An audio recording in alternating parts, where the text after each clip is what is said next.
The Soviet Union enforced the collectivization of its agricultural sector between 1928 and 1940 during the ascendancy of Joseph Stalin. It began during and was part of the first five-year plan.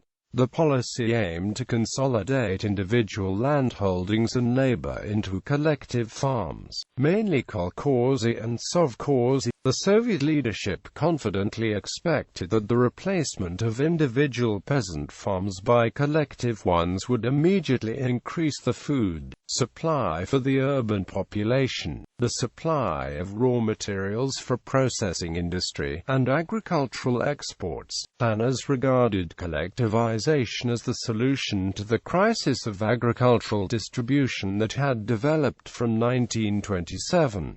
This problem became more acute as the Soviet Union pressed ahead with its ambitious industrialization program. In the early 1930s, over 91% of agricultural land became collectivized, as rural households entered collective farms with the land, livestock, and other assets. The sweeping collectivization often involved tremendous human and social costs. Background: after the emancipation of the serfs in 1861, peasants gained control of about half of the land they had previously cultivated, and began to ask for the redistribution of all land. The Stalin agricultural reforms between 1905 and 1914 gave incentives for the creation of large farms, but these ended during World War I. The Russian Provisional Government accomplished little during the difficult World War I months. Though Russian leaders continued to promise redistribution, peasants began to turn against the provisional government and organized themselves into land committees, which together with the traditional peasant communes became a powerful force of opposition. When Vladimir Lenin returned to Russia on April 16, 1917, he promised the people peace, land and bread, the latter two appearing as a promise to the peasants for the redistribution of confiscated land and a fair share of food for every worker, respectively. During the period of war communism, however, the policy of pro-Razvyorstka meant that the peasantry was obligated to surrender the surpluses of almost any kind of agricultural produce for a fixed price.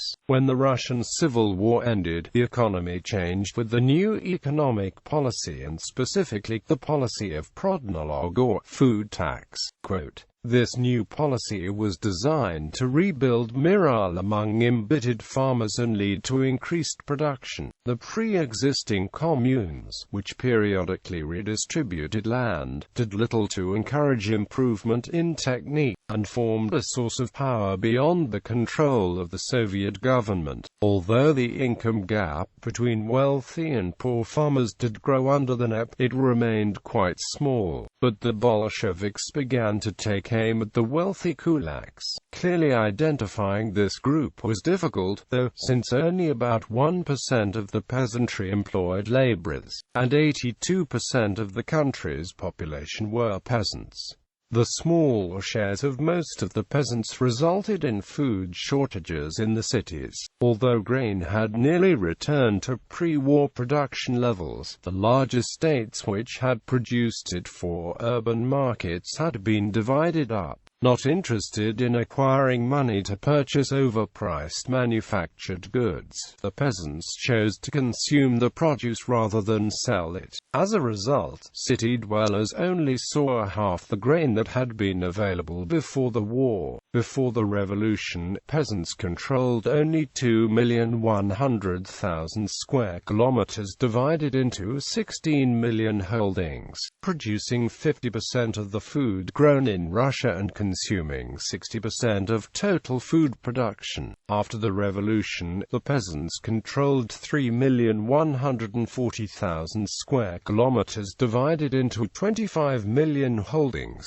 producing 85% of the food, but consuming 80% of what they grew. The Communist Party of the Soviet Union had never been happy with private agriculture and saw collectivization as the best remedy for the problem. Lenin Stalin claimed, small-scale production gives birth to capitalism and a bourgeoisie constantly, daily, hourly, with elemental force, and in vast proportions. Apart from ideological goals, Joseph Stalin also wished to embark on a program of rapid heavy industrialization which required larger surpluses to be extracted from the agricultural sector in order to feed a growing industrial workforce and to pay for imports of machinery. Social and ideological goals would also be served through mobilization of the peasants in a cooperative economic enterprise which would produce higher returns for the state and could serve a secondary purpose of providing social services to the people.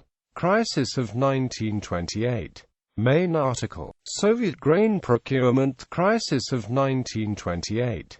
This demand for more grain resulted in the reintroduction of requisitioning, which was resisted in rural areas. In 1928 there was a 2 million ton shortfall in grains purchased by the Soviet Union from neighboring markets. Stalin claimed the grain had been produced but was being hoarded by kulaks. Instead of raising the price, the Politburo adopted an emergency measure to requisition 2.5 million tons of grain. The seizures of grain discouraged the peasants and less grain was produced during 1928, and again the government resorted to requisitions. Much of the grain being requisitioned from middle peasants as sufficient quantities were not in the hands of the kulaks. Quote, in 1929, especially after the introduction of the Ural-Siberian method of grain procurement, resistance to grain seizures became widespread with some violent incidents of resistance. Also, massive hoarding and illegal transfers of grain took place.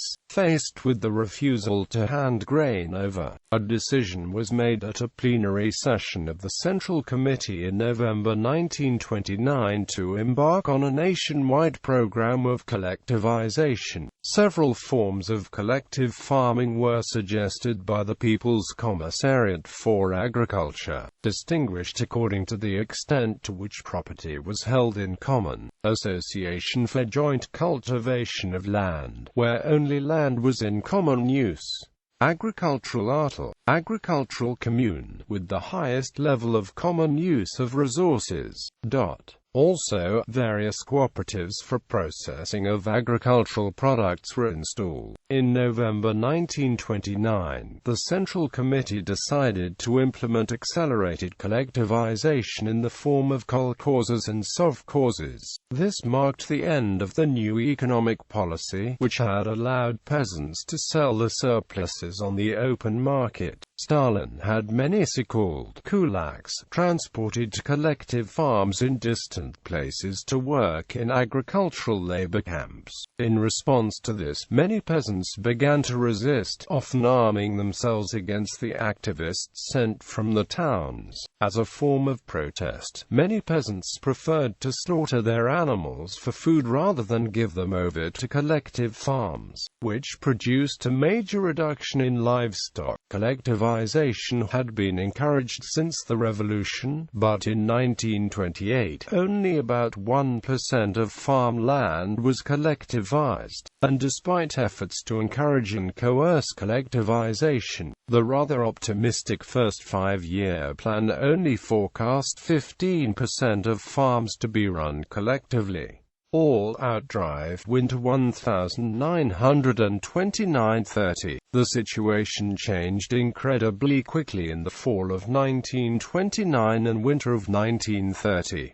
Between September and December 1929, collectivization increased from 7.4% to 15%, but in the first 2 months of 1930, 11 million households joined collectivized farms, pushing the total to nearly 60% almost overnight. To assist collectivization, the party decided to send 25,000 socially conscious industry workers to the countryside.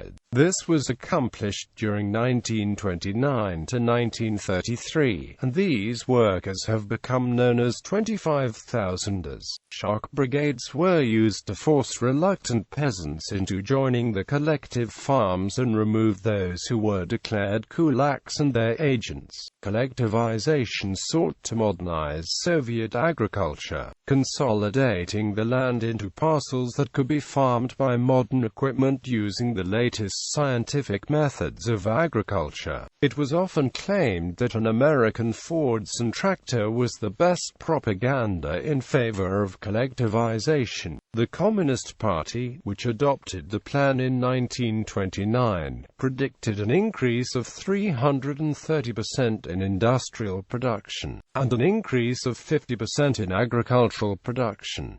The means of production were to be totally socialized, i.e., removed from the control of individual peasant households. Not even any private household garden plots were allowed for. Agricultural work was envisioned on a mass scale. Huge glamorous columns of machines were to work the fields, in total contrast to peasants' small-scale work. The peasants traditionally mostly held their land in the form of large numbers of strips scattered throughout the fields of the village community. By an order of the 7th of January 1930, all boundary lines separating the land allotments of the members of the artel are to be eliminated and all fields are to be combined in a single land mass. The basic rule governing the rearrangement of the fields was that the process would have to be completed before the spring planting. The new kolkhozy were initially envisioned as giant organizations unrelated to the preceding village communities. Kolkhozy of tens, or even hundreds of thousands of hectares were envisioned in schemes which were later to become known as gigantomania. They were planned to be divided into economies of 5,000, 10,000 hectares, which were in turn divided into fields and sections without regard to the existing villages. The aim was to achieve a fully depersonalized optimum land area. Parallel with this were plans to transfer the peasants to centralized agro-towns offering modern amenities. In the prevailing socio-economic conditions, little could become of such utopian schemes. The giant kolkhozy were always exceptional, existing mainly on paper, and in any case they were mostly soon to disappear. The peasants chose to remain in the traditional, primitive villages. Dizzy with success, the price of collectivization was so high that the March 2, 1930 issue of Pravda contained Stalin's article Dizzy with Success, in which he called for a temporary halt to the process. It is a fact that by February 20 of this year 50% of the peasant farms throughout the USSR had been collectivized. That means that by February 20, 1930, we had fulfilled the 5-year plan of collectivization by more than 100%. Some of our comrades have become dizzy with success and for the moment have lost clearness of mind and sobriety of vision. Quote, after the publication of the article, the pressure for collectivization temporarily abated and peasants started leaving collective farms. According to Martin Kitchen, the number of members of collective farms dropped by 50% in 1930. But soon collectivization was intensified again, and by 1936, about 90% of Soviet agriculture was collectivized. Peasant resistance. Theoretically, landless peasants were to be the biggest beneficiaries from collectivization, because it promised them an opportunity to take an equal share in labor and its rewards. In fact, however, rural areas did not have many landless peasants, given the wholesale redistribution of land following the revolution. Alternatively, for those with property, collectivization meant forfeiting land up to the collective farms and selling most of the harvest to the state at minimal prices set by the state itself. This, in turn, engendered opposition to the idea. Furthermore, collectivization involved significant changes in the traditional village life of Russian peasants within a very short time frame. Despite the long Russian rural tradition of collectivism in the village Obshchina, the changes were even more dramatic in other places, such as in Ukraine, with its tradition of individual farming, in the Soviet republics of Central Asia, and in the Transvolga steppes, where for a family to have a herd of livestock was not only a matter of sustenance, but of pride as well. Peasants viewed collectivization as the end of the world. By no means was joining the collective farm voluntary. The drive to collectivize came without peasant support. The intent was to increase state grain procurements without giving the peasants the opportunity to withhold grain from the market. Collectivization would increase the total crop and food supply, but the locals knew that they were not likely to benefit from it. Peasants tried to protest through peaceful means by speaking out at collectivization meetings and writing letters to the central authorities. When the strategies failed, villagers turned to violence, committing arson, and lynching and murdering local authorities, kolkhozy leaders, and activists. Others responded with acts of sabotage, including the burning of crops and the slaughter of draft animals. According to party sources, there were also some cases of destruction of property, and attacks on officials and members of the collectives. Isaac Mazepa, Prime Minister of the Ukrainian National Republic in 1919–1920, claimed the catastrophe of 1932 was the result of passive resistance, which aimed at the systematic frustration of the Bolsheviks' plans for the sowing and gathering of the harvest.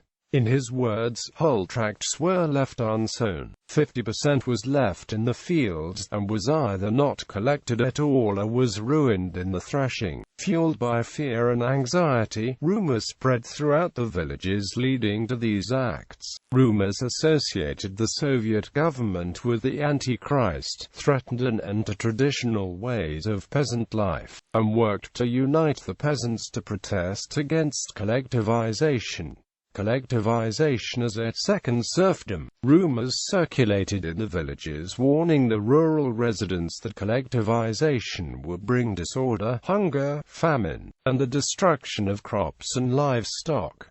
Readings and reinterpretations of Soviet newspapers labeled collectivization as a second serfdom. Villagers were afraid the old landowners, serf owners, were coming back and that the villagers joining the collective farm would face starvation and famine. More reason for peasants to believe collectivization was a second serfdom was that entry into the kolkhoz had been forced. Farmers did not have the right to leave the collective without permission. The level of state procurements and prices on crops also enforced the serfdom analogy. The government would take a majority of the crops and pay extremely low prices. The serfs during the 1860s were paid nothing, but collectivization still reminded the peasants of serfdom. To them, this second serfdom became code for the communist betrayal of the revolution. To the peasants, the revolution was about giving more freedom and land to the peasants, but instead they had to give up the land and livestock to the collective farm.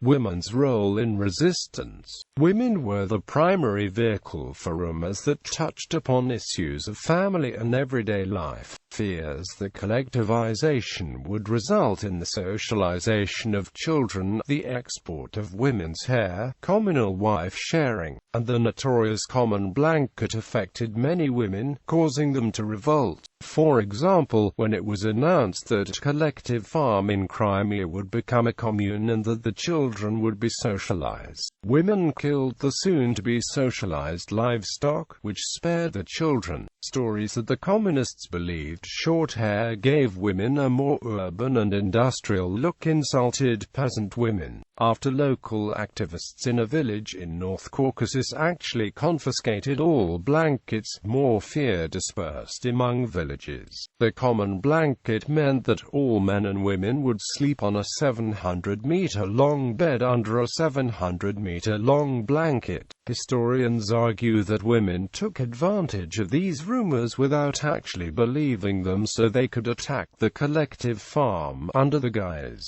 of a irrational, non-political protest. Quote, "Women were less vulnerable to retaliation than peasant men, and therefore able to get away with a lot more. Peasant women were rarely held accountable for their actions because of the officials' perceptions of the protests. They physically blocked the entrances to huts of peasants scheduled to be exiled as kulaks, forcibly took back socialized seed and livestock, and led assaults on officials."